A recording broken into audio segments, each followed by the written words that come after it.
मिला लो हमसे हाथ हाथ। मुगल सल्तनत इस मुल्क का उगता हुआ सूरज, और जो उगते हुए सूरज का साथ देता वही तरक्की करता है।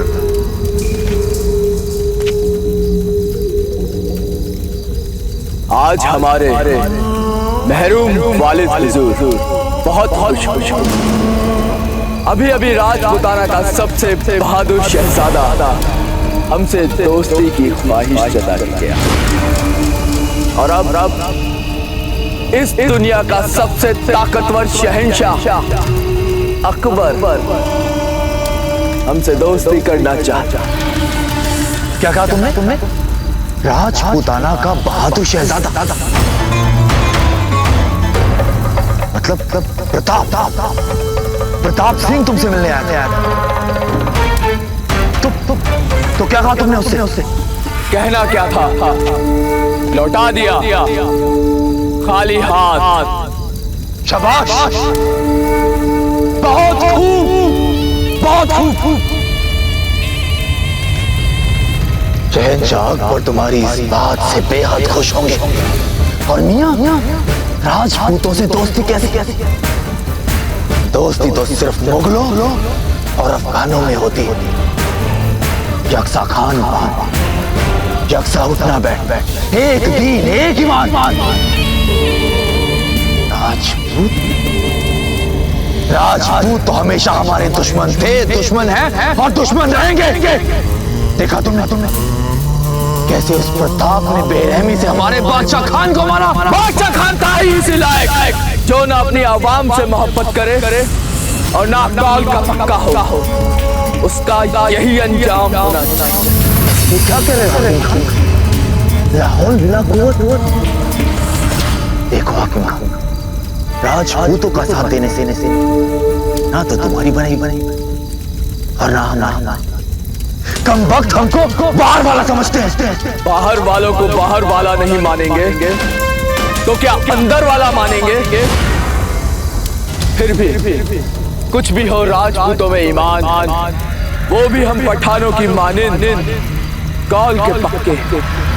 वो इस पाक जमी को मातृभूमि कहते हैं, तो हम भी इस पाक सरजमी को मादरे वतन तस्लीम करते हैं। ऐसे में अगर कोई बाहर वाला हुआ तो वो तुम हो मुगलों, जो फकत सरहदों को बढ़ाने में और मासूम रियाया को लूटने में यकीन करते हैं। हाकिम खान, ये तुम नहीं, तुम्हारे सर पर चढ़कर प्रताप का जादू बोल रहा है और कुछ नहीं। क्या? छोड़ो इन बातों। शहंशाह पसंद करते हैं तुम, बहुत पसंद करते। बहुत कम लोगों को वो आज मुगल खेमे में आने का मौका देते हैं। और हमें वीर मोहम्मद को तुम्हारे पास दोस्ती के लिए भेजा। तो मिला लो और फिर ऐश, मुसलसल ऐश। हाथ हटाओ। अरे मियां छोड़ो, हम जाने भी तो। हमने कहा हाथ हटा। जो कोई आगे आया पीछे जाओ। फौरन दफा हो जाओ यहाँ से। अभी तो हम तुम्हें समझा रहे हैं। अगर तुम नहीं समझे तो फिर हमारी तो समझाए। वक्त तो छोड़ दो, वक्त हमारी भी कोई इज्जत है।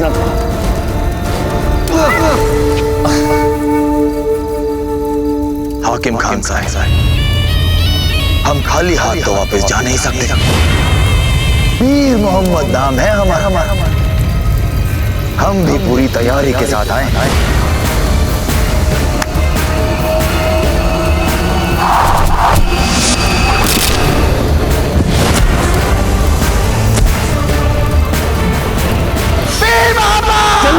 हाकिम खान,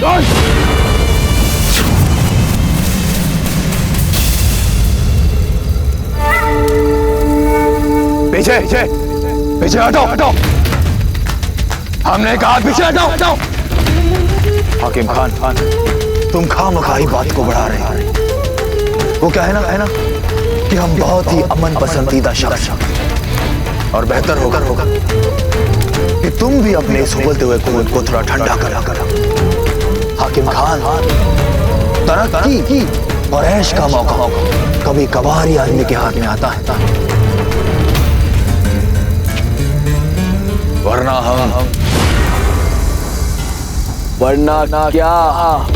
वरना हमें तुम्हारे सारे बंदों को मारना पड़ेगा।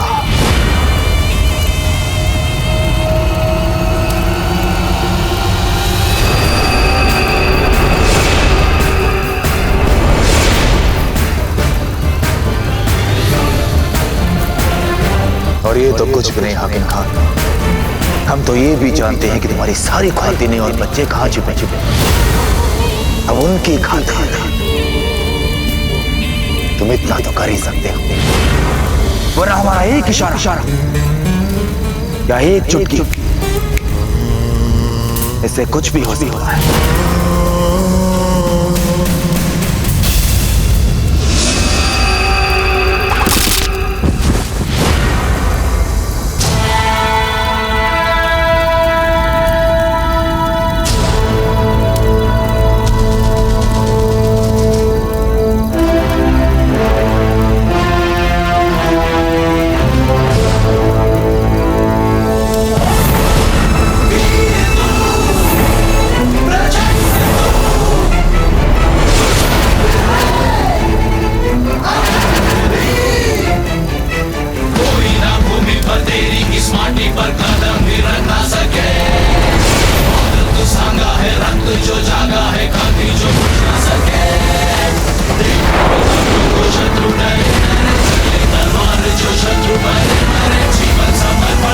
क्या समस्या है तुम मुगलों की कि सदा स्त्री और बच्चों पर ही अपना पौरुष दिखाते हो?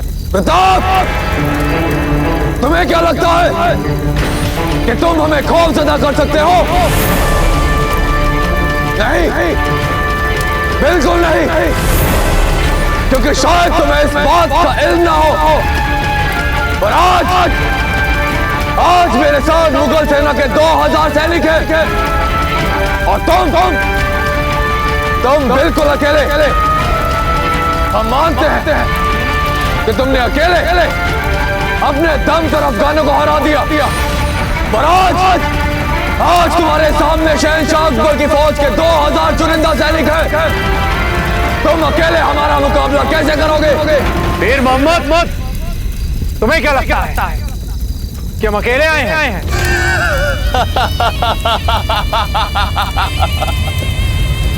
देख रहे हो तुम सब और हाकिम, तुम भी। ये प्रताप पता नहीं इतना मशहूर कैसे हो गया। अरे बिल्कुल भी दम नहीं है इसमें। अकेला खड़ा है पहाड़ी पर और तेवर ऐसे दिखा रहा है जैसे हजारों की फौज हो इसके साथ। मीर मोहम्मद,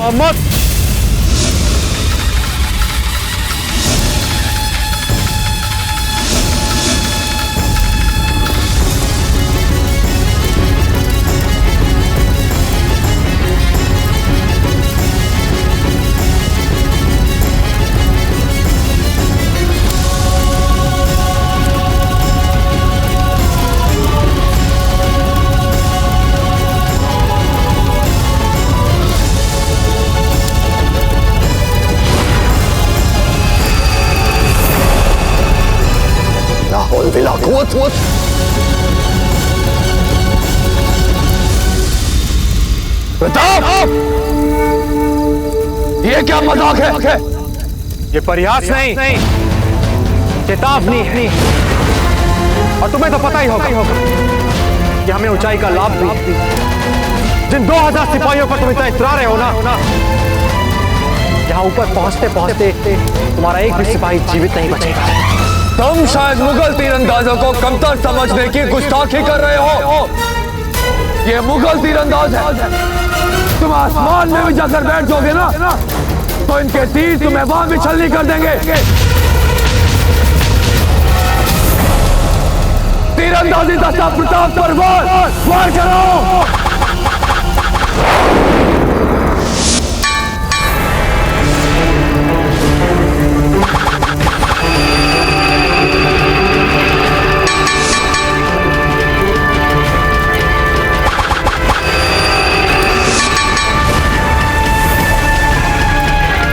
मोहम्मद, लगता है पैतरेबाजी में तुम बहुत रुचि रखते हो।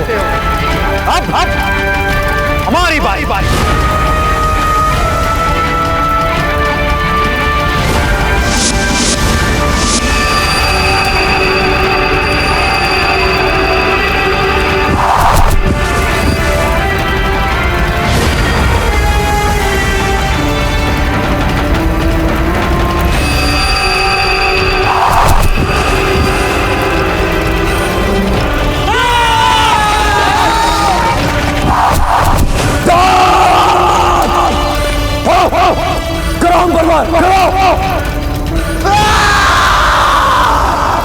या खुदा, पीर मोहम्मद, हमारी ये तोप एक ही लम्हे में तुम्हारे 2000 टुकड़े कर देगी। फिर तुम्हारे ये 2000 सिपाही तुम्हारे इन 2000 टुकड़ों को तुम्हारे मुगल शहंशाह को भेंट कर देंगे। अपने सिपाहियों को बोलो फौरन हथियार डाल दे। नहीं तो शहंशाह मुझे मार देंगे।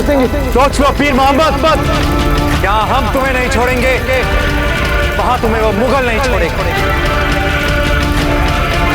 बोलो, हमारे हाथों मरना चाहते हो? जाओ फौरन हथियार डाल दे, नहीं तो अरे देख नहीं सकते, अंधे हो गया। हथियार डाल दो।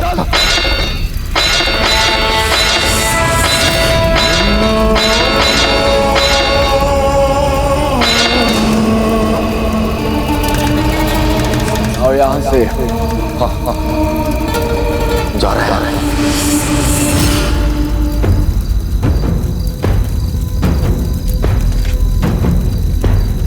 तुमसे एक बात कहेंगे हाकिम खान, दोस्ती करने तो वो प्रताप भी नहीं आया था तुमसे, क्योंकि जो सच्ची दोस्ती करने आते हैं ना, वो अपने साथ इतनी बड़ी फौज लेकर नहीं आते। हमारी बात पर गौर फरमाना। हमारा घोड़ा लाओ। हुजूर, अब क्या बोलेंगे शहंशाह को? आए थे यहाँ प्रताप के खिलाफ हाकिम से हाथ मिलाने, और यहाँ प्रताप की दोस्ती हो गई हाकिम से। दोस्ती नहीं, दुश्मनी करवा के जा रहे हैं दोनों के बीच। चलो। मेरी बात याद रखना हाकिम खान। जाते जाते बात तो पते की बोल गया है पीर मोहम्मद, इतनी बड़ी फौज लेके कोई दोस्ती करने तो आता है।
पीर मोहम्मद की बात पर भरोसा, ये हमारी नियत तक पे संदेह घर कर चुका है। इसलिए तोप चलाने से पहले एक बार हमारी सेना से नहीं मिलेंगे? तुम कहना क्या चाहते हो?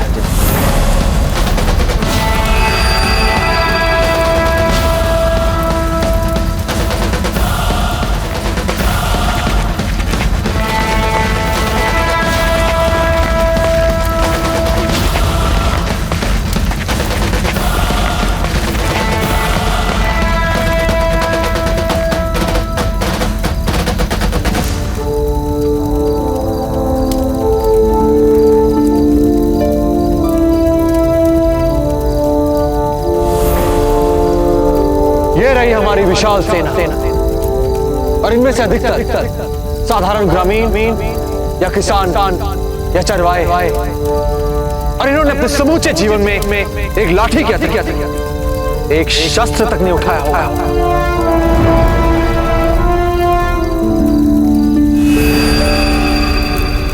और वो जो इतने सारे आतिशी तीर चले थे, वो कहां से आ रहे हैं? आतिशी तीर पत्ता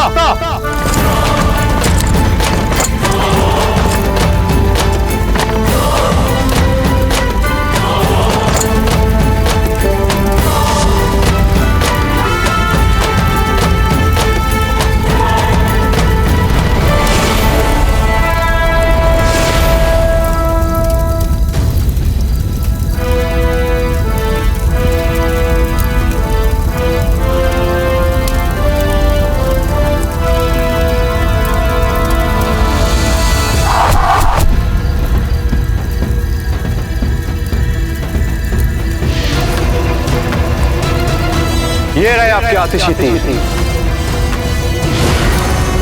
आपसे मिलने के बाद जब हम वापस लौटे तो हमने एक विशाल मुगल सेना को इस ओर आते देखा। हमने अनुमान लगाया कि उनका उद्देश्य आप पर अचानक आक्रमण करना और आपसे आत्मसमर्पण कराना हो सकता है। तो बस जो जल्दी जल्दी कर पाए हमने किया। आप सभी का बहुत बहुत आभार। आप सबने हमारा साथ दिया, हम पर भरोसा किया। अब आपका संकट टल चुका है, आप अपने घर को लौट सकते हैं। धन्यवाद।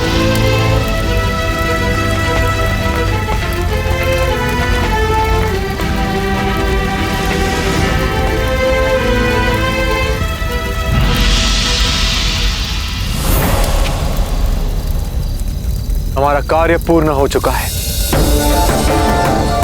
चलिए पत्ता।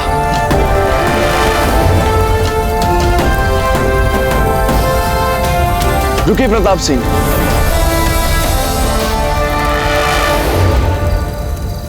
आपकी नीयत और फितरत को हम समझ नहीं पाए। हमसे गलती हो गई और उसका हमें बेहद अफसोस है। आपने जो हमारी ओर दोस्ती का हाथ बढ़ाया था वो हमें कबूल है।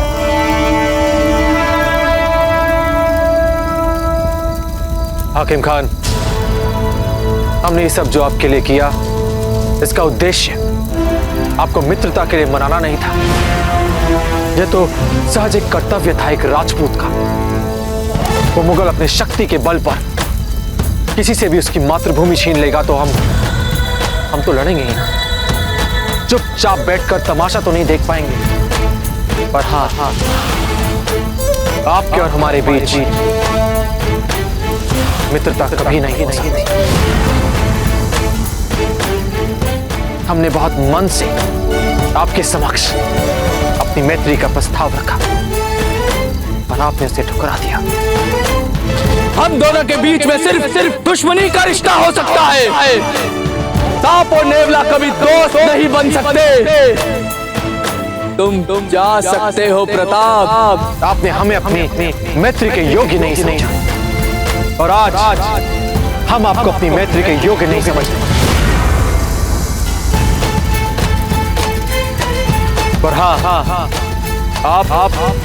आपकी प्रजा और आपके सिपाहियों की, आपके साथियों की हमारी शुभकामनाएं। चलते प्रताप सिंह, हम अपनी गलती मान रहे हैं। हमें अफसोस है अपने रवैये पर। दरअसल हम आपको समझ ही नहीं पाए। हमें माफ कर दीजिए और हम आपको यकीन दिलाते हमसे दोस्ती करके आपको अफसोस नहीं होगा। और ये एक पठान का वादा है।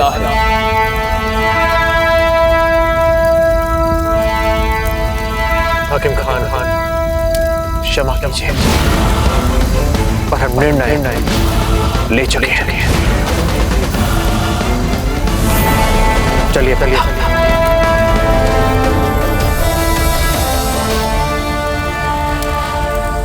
चेतक,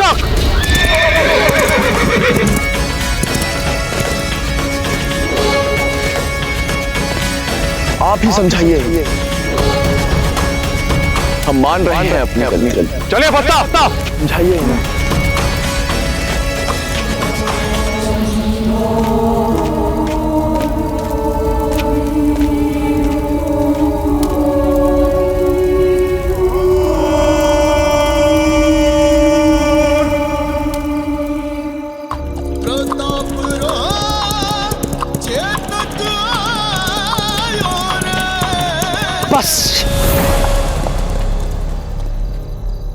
बस कुंवर प्रताप, अब जब तक हमें अपने प्रश्नों के उत्तर नहीं मिल जाते हम आगे नहीं बढ़ने वाले। चेतक, लगता है आपके भागते भागते रुकने का रोग पत्ता को भी लग गया है। पूछिए, क्या प्रश्न पूछना चाहते हैं आप? हम चित्तौड़ से यहाँ इतनी दूर सासाराम क्यों आए? क्यों हमने बार बार अपने प्राणों को संकट में डाला और हम उस हाकिम खान से मिलने के प्रयास में बारूद से उड़ते उड़ते बच गए? क्यों? केवल उससे एक ना सुनने के लिए, और फिर उसके लिए मुगलों से भी उलझ गए। वो क्यों? उससे ना कहने के लिए। क्योंकि एक सुदृढ़ मित्रता की नींव वैसे ही डाली जाती है पत्ता, और ये तब और आवश्यक हो जाता है जब दोनों पक्षों के बीच संदेह और अविश्वास का इतिहास बहुत लंबा चौड़ा हो। हाकिम खान के मन में उपजी आत्मग्लानि ही उसके मन में हमारे प्रति जो अविश्वास और संदेह की जो कालिक है उसे पूरी तरह धोएगी, और उसकी आत्मग्लानि से हमारे प्रति जो एक नया विश्वास जन्मेगा वही हमारे बीच एक सच्ची और पक्की मैत्री का आधार बनेगा। अब पत्ता इसमें समय लगता है। जब तक ऐसा ना हो जाए हम हाकिम खान को अपना मित्र नहीं बनाएंगे, कदापि नहीं बनाएंगे। चलिए चेतक।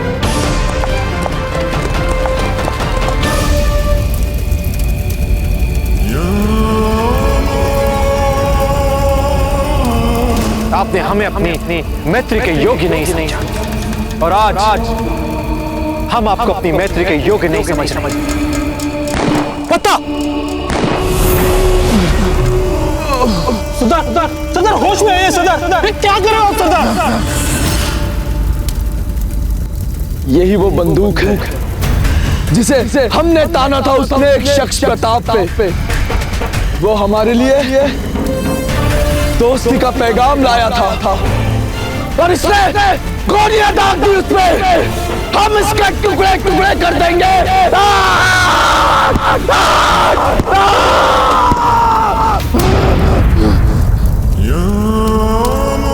प्रताप सिंह, एक दिन तुम्हें हमारी दोस्ती कबूल करनी पड़ेगी। तुमने हमें अपना कर्जदार बना लिया है।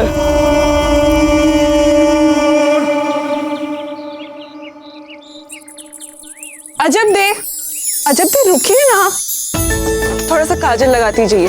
देखिए आपकी आंखें कितनी सुनी लग रही है। माँ, आपने हमारा श्रृंगार इस तरह किया है मानो हम सौभाग्यवती के नहीं अपने खुद के गौन में जा रहे हो। बस बस माँ, बस कीजिए। अगर हम यहीं पर काजल और बिंदिया लगाती रहेंगी ना तो वहाँ पहुँचते पहुँचते पता चलेगा कि सौभाग्यवती की डोली कब की उड़ गई। चलते हैं, चलो चलो।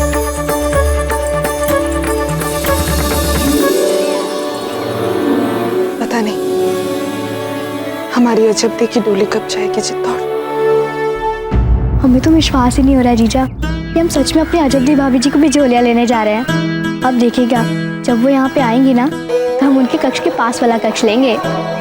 वीर भाई जी, एक बहुत ही महत्वपूर्ण कार्य के लिए हम आप पर भरोसा कर रहे हैं। मेवाड़ ने बिजोलिया के साथ अपने संबंधों को लेकर बहुत से उतार चढ़ाव देखे, इसलिए अगर आप अजब दे को बिजोलिया से यहाँ मेवाड़ में लाने का अपना ये अभियान सुख शांति से सफलतापूर्वक संपन्न कर लेती है तो मेवाड़ और बिजोलिया के बीच जितनी भी कड़वाहट है वो सारी समाप्त हो जाएगी और दोनों राज्यों के बीच एक बार फिर से सब कुछ शुभ हो जाए। आप समझ रही हैं हम क्या कह रहे हैं दीपा जी? जी राणा जी।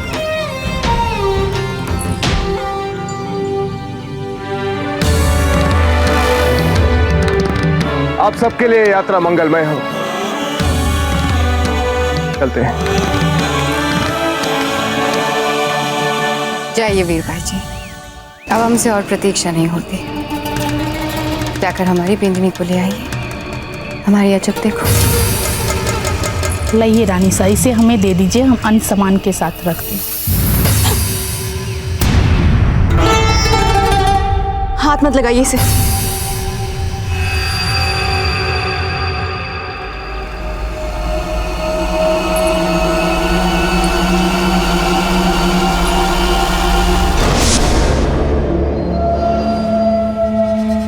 ये लीजिए वीर भाई जी, इसे बिल्कुल वैसे संभालिएगा जैसे सामंत पुत्रियां अपने घर वालों के दिए स्वर्णाभूषणों को संभालती हैं।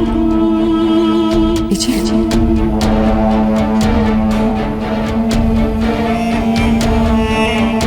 जीजा ये है क्या? ये एक बहुत ही बहुमूल्य औषधि है। अजब को मारने का जो महत्वपूर्ण कार्य आप संपन्न करने जा रही हैं, इस विष की एक छोटी सी बूंद बिना किसी कष्ट के, नहीं हमारा मतलब थोड़े बहुत कष्ट से आपका काम कर देगी। पर जीजा, आपने तो हमें कहा था कि हम अजब को इस महल में पाँव न रखने थे। इसीलिए तो आपको ये बहुमूल्य विष दे रहे हैं हम। किंतु आपने हत्या की बात नहीं की थी हमसे। वीर भाई जी, आप भी ना, आप क्यों हमारे शब्दों को पकड़ती हैं? हमारे शब्दों के पीछे के अर्थ को तो समझिए जी। क्या चाहते हैं हम? यही ना कि अजब दे सदा सदा के लिए हमारे मार्ग से हट जाएं। यदि वे जीवित नहीं रहेंगी तो हट जाएंगी ना हमारे मार्ग से। यूं थर थर कांपने से काम नहीं चलेगा वीर भाई जी। हर पल आपको सजग रहना है। छोटी सी भूल हुई ना तो उसी समय राणा जी को सब कुछ पता चल जाएगा। ऐसा चाहती हैं आप? नहीं ना? आप कभी नहीं चाहेंगे कि आपकी प्रतिष्ठा पर आ जाए, इसलिए जाइए, छुपके से इसे पोटली में रख दीजिए और किसी को कुछ पता नहीं चलेगा।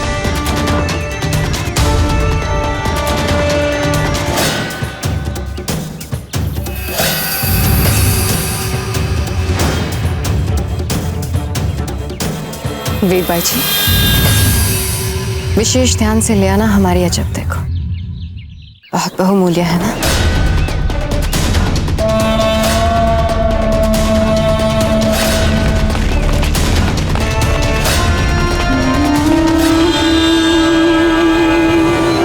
विष्णुरेज्ञापति रमा पितृपति शक्तिपति नाम पति सर्वे ते पतयः सुमेरु सहिता कुर्वन्तु ओम मंगलम। रख दो बेटा। लो, अब कोई चिंता नहीं है। बाईजी लाल पधार गई है, अब सब कार्य अतिशीघ्र हो जाएगा। गौने का मुहूर्त होने वाला है और अभी तक आदिशक्ति की न रचना हुई है, न स्थापना हुई है और न ही प्राण प्रतिष्ठा। आप चिंता मत कीजिए, सब कुछ हो जाएगा। गुरुजी, ये आदिशक्ति पूजा क्या होती है? सृष्टि की उत्पत्ति का प्रतीक होती है आदि देवी शक्ति। आदि अर्थात जहाँ से आरंभ हो और शक्ति हर रचना का मूल।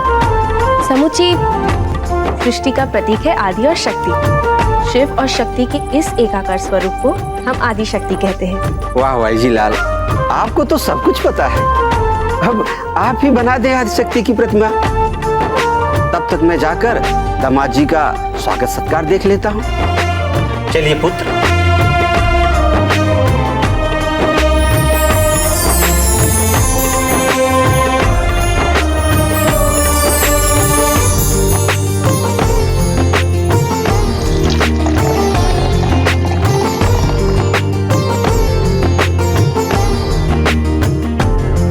अरे, हमने तो सारे कुमकुम का उपयोग कर दिया। अब हम शिव जी की प्रतिमा कैसे बनाएंगे? शिव जी की प्रतिमा तो वैसे भी भस्म से ही बनती है।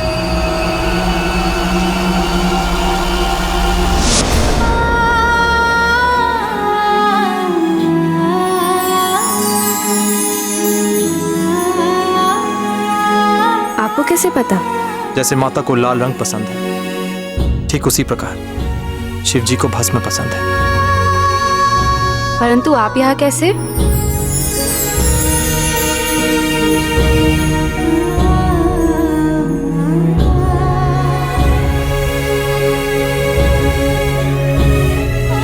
भला ऐसा हो सकता है कि आप उलझन में हो और हम ना आए?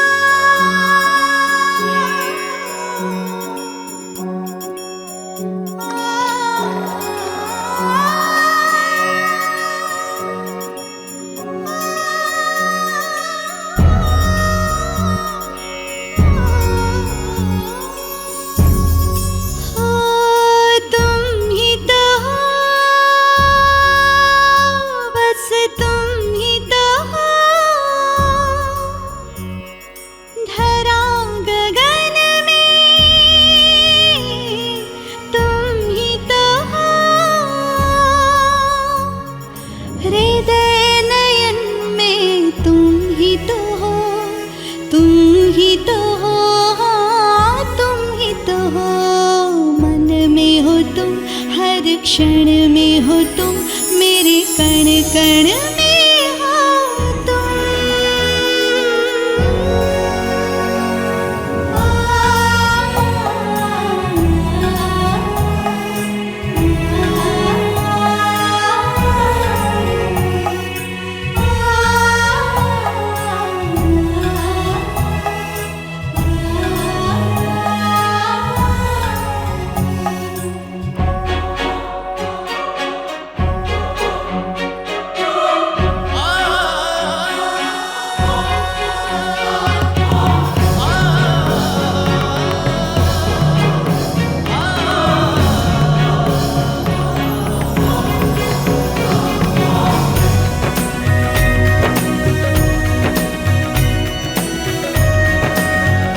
कितना प्रेम था ना शिव और पार्वती के बीच। उनके इस दाम्पत्य प्रेम को देख ऋषि मुनियों ने सृष्टि का प्रतीक बना दिया था। वे ही सृष्टि के आदि युगल हैं।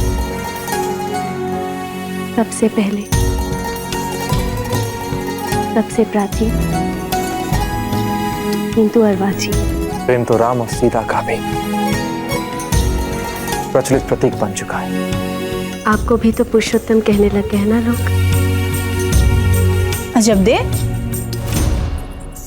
आप किससे बात कर रही हैं?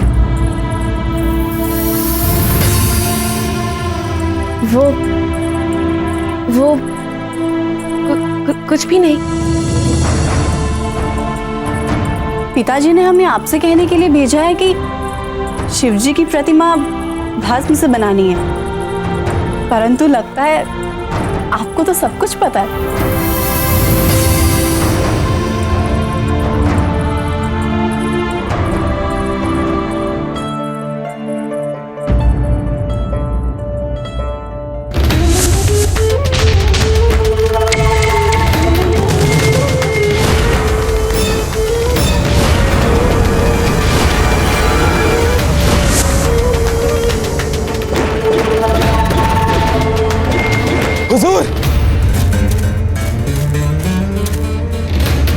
हुजूर, खबर ये मिली है कि प्रताप सासाराम से रवाना हो चुके हैं। मतलब हमारा हरकत में आने का वक्त हो गया है। प्रताप की चित्तौड़ में यह आखिरी आमद होगी।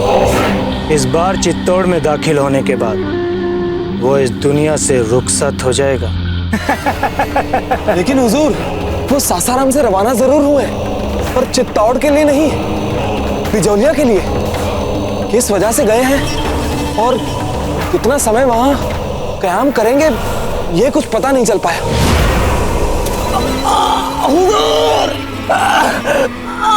ये सब जानने की हमें जरूरत भी नहीं है, क्योंकि प्रताप जहां होगा हम सब भी वहीं जाएंगे।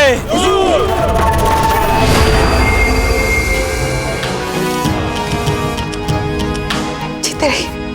कुंवर प्रताप, आप अचानक कब आए आप? बस माँ, कुछ ही देर पहले। हम देख रहे थे कि जो भोजन आप बनवा रही हैं उसमें कुछ हमारी पसंद का है कि नहीं।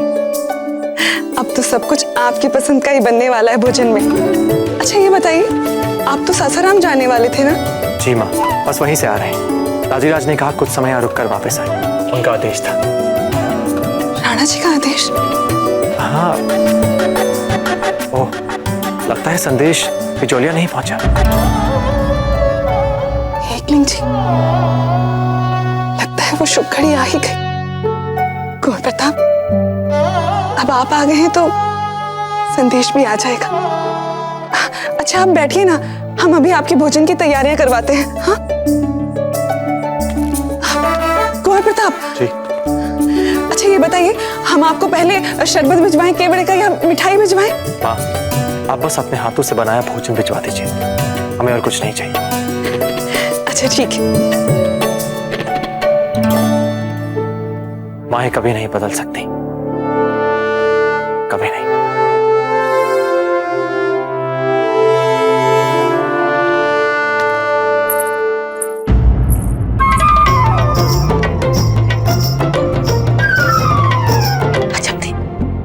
तो सचमुच में आपको वैद्य जी के पास जाकर अपना उपचार कराना चाहिए।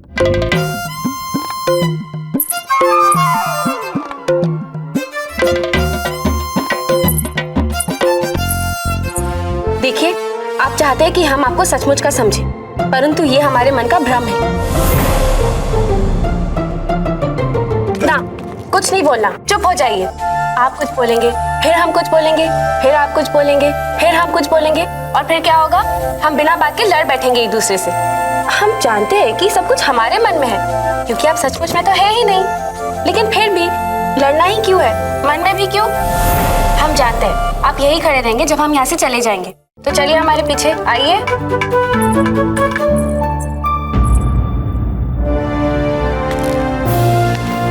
अच्छा कहीं आप सचमुच में पागल तो नहीं हो गई?